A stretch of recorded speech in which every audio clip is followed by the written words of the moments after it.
Welcome to the 2023 Chevrolet Traverse LT True North in sterling gray metallic.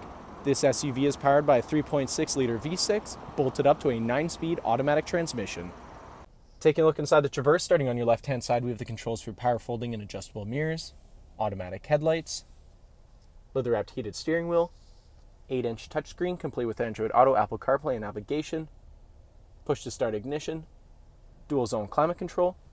Here in the center console, we have the shifter and the toggle for all-wheel drive, Bose audio all throughout the vehicle, and the rear view mirror camera. Taking a look at the exterior of the Traverse, starting off with the 20-inch machine face aluminum wheels paired up with Continental cross-contact tires.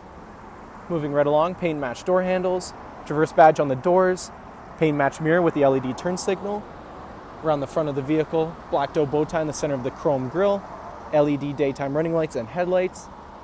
Back down the side of the vehicle, this SUV is remote start equipped. Chrome trim all around the windows, rear tinted privacy windows. And around the back of the vehicle, we have chrome exhaust tips, chrome Traverse badge on the GM multi-stage hatch, and a black bow tie right in the center. Heading back inside the Traverse, starting off with your second row seats. Seats are car seat ready and easily collapsible, allowing plenty of access to your third row. USB charging ports on either side. Bose audio continues throughout the SUV. And here in the center console, we have the third zone of your tri-zone climate control, as well as 2 more USB charging ports and a 120-volt outlet. Thank you for watching this brief walkthrough on the 2023 Chevrolet Traverse LT True North. If you have any questions or inquiries, please contact our sales department.